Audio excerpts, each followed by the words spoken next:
مساجد کی اہمیت کے سلسلے میں یا سود کی قباحت کے سلسلے میں جو بات چل رہی تھی اس کو آگے بڑھایا جائے، لیکن اس سے پہلے اس بات کا احساس ہوا کہ نماز کے سلسلے میں ہماری کوتاہیاں حد سے زیادہ بڑھتی چلی جا رہی ہیں۔ اس لیے آج یہ بھی ارادہ ہے کہ نماز کی تاکید اور اہمیت سے متعلق کچھ باتیں آگے کی جائیں۔ میرے عزیز بھائیوں، دوستوں اور بزرگوں، ہم سب جانتے ہیں کہ ایمان کے بعد ساری عبادتوں میں بہت اہم عبادت نماز کا فریضہ ہے۔ نماز کے سلسلے میں بہت سارے فضائل اور اس کے سلسلہ بہت ساری وعیدیں آپ فضائل اعمال میں جو نماز کا ذکر ہے وہاں پر آپ سنتے رہے ہیں۔ مجھے اس وقت آج یہ کرنا ہے کہ حقیقت یہ ہے اللہ تعالیٰ نے سارے انسانوں کی ساری پریشانیوں کا حل، سارے مسائل کا حل حق تعالیٰ شان نے اس کی بندگی میں رکھا ہے، اس کی عبادت میں رکھا ہے۔ یہ جملہ کہنے اور سننے کے اعتبار سے بہت چھوٹا اور آسان ہے، لیکن حقیقت یہ ہے کہ اس بات کی سچائی، اس بات کی صداقت ہمارے دلوں میں جیسی ہونی چاہیے وہ نہیں ہے۔ ہم کہہ رہے ہیں اور سن رہے ہیں کہ سارے مسائل اور ساری پریشانیوں کا حل نماز میں ہے، اللہ کی بندگی میں ہے، لیکن ہم یہ دیکھتے ہیں ہم میں سے بہت سارے بھائی نماز کے پابند ہیں، پورا سال 500 نمازوں کا اہتمام کرتے ہیں، اس کے باوجود ان کے مسائل بھی حل ہوتے ہوئے ہم نہیں دیکھ رہے ہیں۔ اس لیے ہمارا ایمان اور ہمارا اعتقاد کمزور ہوتا چلا جا رہا ہے کہ نماز سے مسائل کا حل ہمارا نہیں ہو رہا ہے۔ وہ نماز جو تحفے کے طور پر نبی کریم صلی اللہ علیہ وسلم امت کے لیے لائے ہیں، واقعتاً اس نماز میں جیسی تاثیر، جیسا اثر، جیسا پاور پہلے تھا ویسا ہی اثر آج بھی موجود ہے۔ لیکن صحیح بات یہ ہے کہ جس نماز سے مسائل کا حل ہوا کرتا تھا، جس نماز سے پریشانیاں دور ہوتی تھی، جن مسائل سے دشواریاں ختم ہوتی تھی، وہ نماز اور آج کی ہماری نماز میں فرق ہے۔ ہمیں اپنی زندگیوں میں نماز کی ادائیگی کا اہتمام نہیں ہے۔ اسی لیے بہت سارے بھائی تو بیچارے نماز کو چھوڑے ہوئے ہیں، رمضان گیا گویا کہ ساری عبادت سے نماز بھی چھوٹ گئی، اور ہم میں سے جو بھائی نماز پڑھتے ہیں، نماز کے عادی ہیں، ان کا حال یہ ہے کہ نماز کی عظمت، نماز کی اہمیت، نماز کی قدر ان کے دلوں میں بھی جیسی ہونی چاہیے ویسی نہیں ہے۔ اور اسی وجہ سے ہماری نماز سے ہمارا ایک چھوٹا سا مسئلہ، ہماری ایک چھوٹی سی پریشانی آسان نہیں ہوتی ہے، حل نہیں ہوتی ہے۔ آپ جانتے ہیں حضرات صحابہ رضی اللہ تعالیٰ عنہ کا یہ فیصلہ تھا کہ ایمان اور کفر کے درمیان فرق کرنے والی کوئی چیز ہے تو وہ نماز ہے۔ اسی لیے نبی کریم صلی اللہ علیہ وسلم کے صحابہ نے نماز کا اتنا اہتمام کیا تھا کہ اس پاکیزہ دور میں، اس پاکیزہ زندگی میں مسلمان کو مسلمان، ایک عام ادنا درجے کے صحابی بہت بڑی بات ہے، ایک منافق کی یہ ہمت نہیں ہوتی تھی کہ وہ جماعت کی نماز کو چھوڑے۔ لہٰذا صرف اور تاریخ کی کتابوں میں یہ بات ملتی ہے کہ جو منافق تھے اور جن کے پیروں میں چلنے کی طاقت تھی، وہ تو اہتمام سے جماعت کے ساتھ نماز پڑھتے تھے، لیکن جو منافق بوڑھے تھے، جو منافق کمزور تھے، لیکن ان کا بڑھاپا، ان کی کمزوری، ان کی بیماری ایسی تھی کہ وہ لوگوں کے کندھوں پر سہارا کرتے ہوئے، ٹیپ لگاتے ہوئے، ہاتھ پکڑتے ہوئے مسجد آ سکتے تھے، تو منافق بڑھا بھی 2 آدمیوں کے کندھوں پر ہاتھ کا سہارا دیے ہوئے مسجد آتا تھا اور نماز پڑھتا تھا۔ واقعتاً اس نماز میں دونوں چیزیں، اس نماز میں اللہ کا تعلق بھی ہے اور اس نماز میں گناہوں سے بچنے کا اہتمام بھی ہے۔ حدیث میں ہے نبی کریم صلی اللہ علیہ وسلم ارشاد فرماتے ہیں کہ اللہ تعالیٰ جب اپنے بندے کو عبادت میں مشغول دیکھتا ہے تو اللہ تعالیٰ اپنی نظر رحمت اس بندے کی طرف اٹھاتے ہیں، اس بندے کی طرف پھیرتے ہیں۔ حدیث میں ہے کہ سب سے زیادہ حق تعالی شانہ کی توجہ اس بندے پر ہوتی ہے جو بندہ 2 رکعت نماز کا اہتمام کرتے ہوئے اپنے کو نماز میں مشغول کرتا ہے۔ ساری عبادتیں ہیں جن عبادتوں کے کرتے وقت اللہ تعالیٰ کی رحمت اس بندے کی طرف متوجہ ہوتی ہے، لیکن نماز ایک ایسی عظیم شان عبادت ہے کہ جس وقت بندہ نماز میں ہوتا ہے اللہ تعالیٰ شانہ کی سب سے زیادہ توجہ اس وقت بندے پر ہوگی۔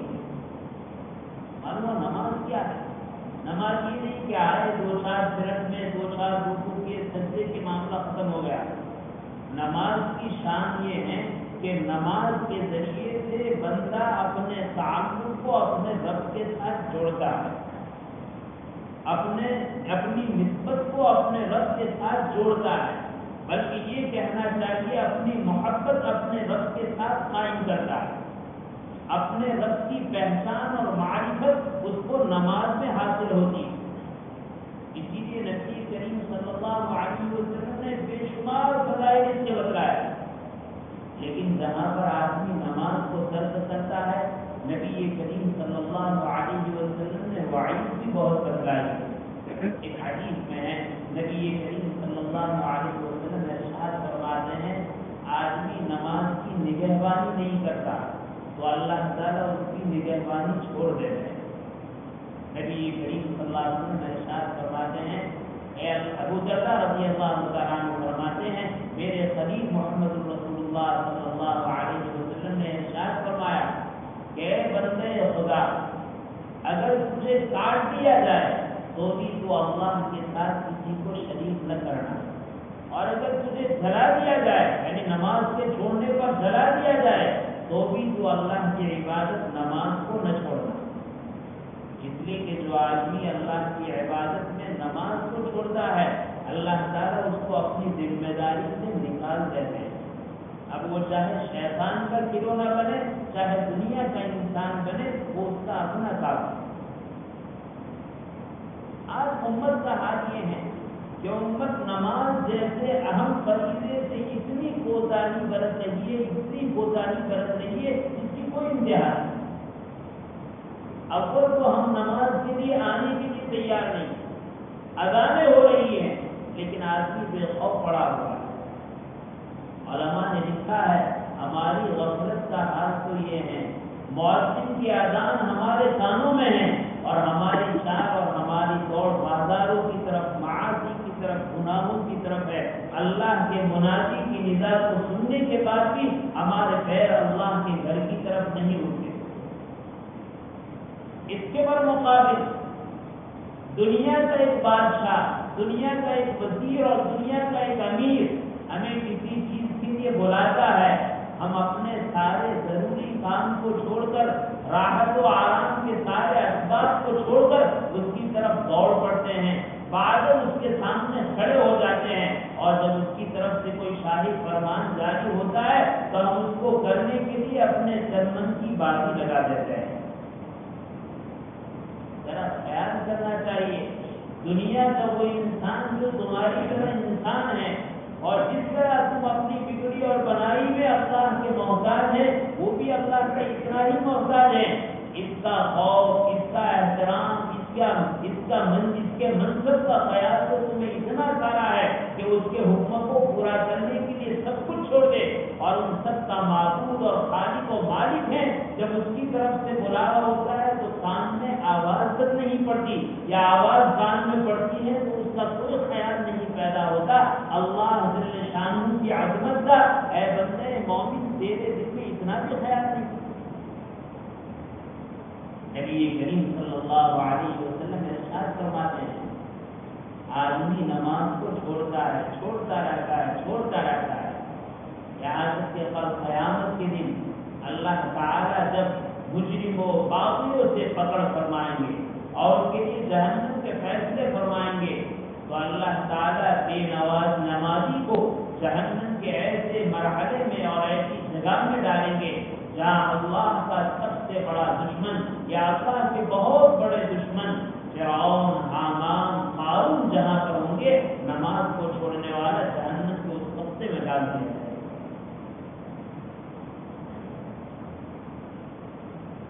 آج ہمارا حال یہ ہے، اگر ہم نماز کے پابند ہیں تو بھی ہمارا حال یہ ہے کہ نماز سے پہلے ہم آنے کے بعد راستوں پر، مسجد کے چوراہوں پر، مسجد کے اوٹوں پر بیٹھے رہتے ہیں، نماز کی اہمیت نہ ہونے کی وجہ سے۔ تکبیر شروع ہوتی ہے تو ہم لپکتے ہیں وضو کی طرف، اور اس کے بعد کبھی تو ایک تکبیر اولا تو چلی ہی جاتی ہے، کبھی ایک رکعت چلی گئی ہے، کبھی 2 رکعت چلی گئی ہے، ہمیں اس کا بھی کوئی احساس نہیں۔ آدمی کو اگر صحیح معنی میں معلوم ہو جاتا کہ اس نماز کے ذریعے سے بندے کا تعلق اور بندے کا رابطہ اللہ سے قائم ہوتا ہے تو آدمی کبھی اس کو گوارا نہیں کرتا۔ دنیا کا بادشاہ اگر یہ کہتے،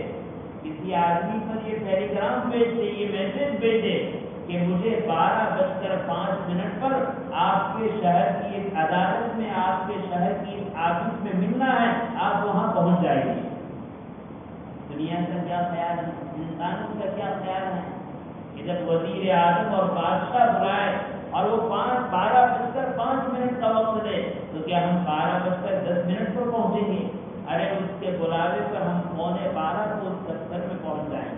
اور پہنچنے کے بعد ان کا انتظار کریں گے۔ انتظار کے بعد اگر بجائے 12:05 کے 12:30 کو آتا ہے تب بھی ہم خوش ہوں گے کہ آج بادشاہ نے ہمیں ملاقات کا موقع دیا، آج بادشاہ نے ہمیں اپنے قریب بلایا۔ میرے بھائی، آج ہم مسلمانوں میں ان دنیاوی ظاہری بادشاہوں کا جو مقام ہے، اتنی حیثیت کی اللہ کی عظمت کی ہمارے دلوں میں نہیں۔ اسی لیے دنیا کا مسلمان مسجد میں ہے تو، مسجد سے باہر گھر میں ہے تو، رشتہ داروں میں ہے تو، شادیوں میں ہے تو، دکانوں میں ہے تو، فیکٹریوں میں تو ہے تو، مکانوں میں ہے تو، خوشی کے موقع پر ہے تو، غم کے موقع پر ہو تو، انسان اور مسلمان دنیا میں پریشان آ رہے ہیں، اور آئے دن اس کی پریشانیاں بڑھتی چلی جا رہی ہے، اور کوئی یہ سمجھتا ہے کہ میرے پاس دنیا نہ ہونے کی وجہ سے میں پریشان ہوں، اور دنیا نہ ہونے کی وجہ سے میرے مسائل حل نہیں ہو رہے۔ حالانکہ اس ناطے پر اس نے دنیا کو بہت بڑی تعداد میں جمع کر دیا ہے، لیکن بجائے اس کے کہ اس کو چین سکون حاصل ہو، اس کے مسائل حل ہو، اس کی پریشانیاں، اس کے افکار، اس کے فکر، اس کے ٹینشن بڑھتے ہی چلے جاتے ہیں۔ بہت بڑی ضرورت اس بات کی ہے، جس اللہ نے ایک مسلمان کی کامیابی اس نماز میں رکھی ہے، اس نماز کا اہتمام دوبارہ کریں۔ آج ہمارے مسلمان بستیوں میں بڑی بڑی مسجدوں کا حال یہ ہے، پہلے تو یہ حال ہوتا تھا فجر کی نماز میں آدمی کب ہوتے تھے، اب حال یہ ہے کہ مغرب کی اذان ہو رہی ہے اور آدمی جماعت خانے میں داخل ہوتا ہے تو مشکل سے 5-6 مصلی نظر آتے ہیں۔ مؤذن اور مکبر فجر کی اذان کے، فجر کی نماز کے لیے تکبیر دے رہا ہے، اور یہ تکبیر کے عالم میں امام کے پیچھے 2-4 مصلی داہنی طرف ہیں، 2-4 مصلی بائیں طرف ہے، مسجد میں سناٹا اور غیرہ نہیں۔ یاد رکھیے، تاریخ اس بات پر شاہد ہے، جس قوم نے اپنے محلے کی مسجدوں کو آباد کیا، اللہ نے اس بستی ہوئی، اجڑی ہوئی بستی کو آباد کر دیا، اور تاریخ اس بات پر شاہد ہیں کہ جن مسلمانوں نے اپنی آباد بستی کی مسجدوں کو ویران کیا، اجاڑ دیا، اللہ نے اس بستی کو ویران کر دیا اور اجاڑ دیا۔ اور حال کہاں تک پہنچا؟ ہم یہ کہتے ہیں بیت المقدس ہم سے چھین لیا گیا، فلاں مسجد ہم سے چھین لی گئی، فلاں مسجد ہم سے لے لی گئی۔ یہ مسلمانوں کے احوال ہیں۔ جب تک مسلمانوں نے مسجدوں کو آباد کیا اور آباد کرنے پر آئے، اللہ نے چرچوں کو مسجدوں کی شکل میں بدل دیا، اور جہاں مسلمانوں نے مسجدوں کو ویران کرنا شروع کیا، مسجدوں کو غیر آباد کرنا شروع کیا، اللہ نے ان بڑی بڑی مسجدوں کو ان کے قبضوں سے چھوڑ کر غیروں کے حوالے کر دیا۔ وہ مسجدیں جو بڑی بڑی مسجدیں تھیں، تاریخ میں مسجدیں تھیں، لیکن حال یہ تھا کہ فجر کی نماز کے لیے امام صاحب کو مؤذن کا مکبر کا انتظار رہتا تھا، تو آدمی کا انتظار رہتا تھا کہ وہ آئے اور مسجد میں باجماعت نماز ہو۔ یہی ناپتی کا چلا تھا کہ بڑی بڑی مسجدیں ہمارے ہاتھوں سے چھین لی۔ میرے عزیز بھائیوں، بہت محبت کے ساتھ، بہت درد دل کے ساتھ میں عرض کر رہا ہوں کہ ہم نمازوں کا اہتمام کریں اور نمازوں کو تکبیر اولیٰ کے ساتھ پڑھنے کا اہتمام کریں۔ ایسی غفلت کہ جہاں جاؤ مسجدوں کی ویرانی کے علاوہ کوئی شکل نظر نہیں آتی۔ نمازوں کا اہتمام بالکل ختم ہو رہا ہے، نماز ہماری زندگیوں سے بالکل نکل رہی ہے، جو ایمان کے بعد سب سے اہم مسئلہ ہے، جو سب سے اہم فریضہ ہے۔ جب اس کا یہ حال ہے تو بقیہ فرائض کے اور بقیہ اعمال کا کیا حال ہوگا وہ تو اللہ ہی بہتر جانتا ہے۔ آپ دیکھیے حضرات صحابہ رضی اللہ عنہ کی سیرت کو، حضرت عمر رضی اللہ تعالیٰ عنہ کو اپنی زندگی کے آخری دنوں میں جب دشمن نے خنجر مارا ہے اور اس خنجر کی وجہ سے آپ کے بدن سے لہو مبارک بہنا شروع ہوا ہے، لہو کی کمی کی وجہ سے اور خنجر کے مار کی وجہ سے بار بار بے ہوشی طاری ہو جاتی ہے۔ اس بے ہوشی کے عالم میں جب نماز کا وقت آتا ہے اور خادم اور گھر کے لوگ کہتے ہیں الصلاۃ یا امیر المومنین، تو فوراً آنکھ کھلتی ہے اور اس کے بعد فرماتے ہیں ہاں صحیح ہے، نماز حق ہے، نماز حق ہے۔ جو آدمی نماز نہیں پڑھتا اسلام میں اس کا کوئی حصہ نہیں۔ امیر المومنین مرض الوفات میں یہ ارشاد فرما رہے ہیں، اور امت کا حال یہ ہے کہ بے تحاشا مسجد کے قریب میں بیٹھے ہوئے ہیں، بازاروں میں بیٹھے ہوئے ہیں، چوراہوں پر بیٹھے ہوئے ہیں، اپنے گھروں میں بیٹھے ہوئے ہیں، مؤذن کی آواز آ رہی ہے لیکن کان سے سننے کے بعد انسنی کر دیتا ہے، نہ اذان کا جواب دینے کے لیے تیار ہے، نہ نماز کی طرف چلنے کے لیے تیار ہے۔ یہ تو میرے عزیز بھائیوں ہماری اجتماعی شکل ہے کہ ہم اپنی مسجد کو اجاڑ کر اپنی بستیوں کو اجاڑنے کی شکلیں بنا رہے ہیں، پلان بنا رہے ہیں، اور پھر جب حالات آتے ہیں تو کہتے ہیں قنوت نازلہ پڑھی جائے، حالات آتے ہیں تو کہتے ہیں سورہ یاسین کا ختم کیا جائے، حالات آتے ہیں تو کہتے ہیں صدقہ خیرات کیا جائے۔ یہ حالات کو لانے والے ہماری غفلت ہے، یہ حالات کو لانے والے ہمارے برے اعمال ہیں، یہ حالات کو لانے والے دنیا میں ہماری زندگیوں سے دینداری کو نکالنا ہے، یہ حالات کو لانے والے نماز کو چھوڑنا ہے، نماز کی اہمیت کو دل سے ہٹانا اور گھٹانا ہے، اور اس کے بعد کہتے ہیں کہ مسلمان پریشان۔ بدر نے وہ 313 سے اللہ نے ہزاروں پر غالب کر کے رکھ دیا، آج لاکھوں کروڑے ہیں لیکن دنیا میں اس کی کوئی حیثیت نہیں۔ حیثیت نہ ہونے کی وجہ یہ نہیں ہے کہ دنیا نے ان کو برباد کیا ہے، دنیا نے ان کو ذلیل کیا ہے، دنیا نے ان کو للکارا ہے، ان کی بدعملیوں نے ان کو ذلیل کیا ہے، ان کی کوتاہیوں نے ان کو للکارا ہے، ان کی عیاشیوں نے ان کو دھمکایا ہے، ان کی برائیوں نے ان کو آباد کیے۔ چیلنج کیا ہے کہ اے مسلمانوں، دنیا میں باعزت قوم تھی لیکن اس وقت جو اللہ کے بندے بن کر رہے، تم نے اللہ کے بندے بننا چھوڑ دیا، تم نے اللہ سے بغاوت شروع کر دی، تم نے اللہ کے احکام کو توڑنا شروع کر دیا۔ اللہ نے بھی یہ فیصلہ کیا ہے میرا بندہ مجھ سے بغاوت کرے گا میں اوروں کے حوالے کر دوں گا، وہ تیرے سر کو کاٹے گا، وہ تیرے مال کو لوٹے گا، وہ تیری عزت کو برباد کرے گا، وہ تیری بہو بیٹیوں کی عزت کو نکالے گا، اس لیے کہ میں نے عزت کا مقام تجھے دیا تھا، تجھے وہ حق نہیں ہوا۔ تجھے اگر سوچی ہے تو میرے حبیب کی سنتوں کا مذاق ہوتا ہے، تجھے اگر سوچی ہے تو میرے احکام کو توڑنے تیری اگر حفاظت کی جائے تو کس طرح کی جائے، تجھے اگر عزت کا مقام دیا جائے تو کس طرح دیا جائے۔ میرے عزیز بھائی، میں بہت محبت کے ساتھ درد دل کے ساتھ کہوں گا، اس غفلت کو دوبارہ چھوڑے، اللہ کے دربار میں دل ہی دل میں اللہ سے ارادہ کرے کہ اللہ آج تک یہ غفلت ہوئی ہے، ہم نے نمازوں کو چھوڑا ہے، اپنے محلے کی مسجدوں کو ویران کیا ہے، اے اللہ تجھ سے توبہ کرتے ہیں، تیری طرف رجوع کرتے ہیں اور یہ دعا کرتے ہیں، تجھ سے مانگتے ہیں کہ اللہ سب کچھ ہو سکتا ہے ہماری زندگی میں، ہمارے رات میں ہماری 5 نمازیں کبھی چھوٹنے نہیں پائے۔ کیا ہم ارادہ کرتے ہیں؟ ہمیں ارادہ کرنا ہے، اور اپنے گھر میں جتنی بھی ہماری ماں بہنیں ہیں، ہمارے عاقل بالغ بیٹے اور بیٹیاں ہیں، گھر کا رہنے والا ایک فرد عاقل بالغ ہے جس پر نماز فرض ہے، ہمیں جس طرح اپنی زندگی میں نماز کو لانا ہے، اسی طرح محنت محبت کے ساتھ، شفقت کے ساتھ، دعاؤں کے اہتمام کے ساتھ گھر کے ایک فرد کو اس پر آمادہ کرنا ہے کہ وہ بھی نمازوں کا اہتمام کرنے والا بنے۔ اللہ تعالیٰ شان نے اپنے فضل سے جو باتیں کہلوائی ہے، اللہ ہم سب کو عمل کی توفیق عطا فرمائے۔ آمین وآخر دعوانا الحمدللہ رب العالمین۔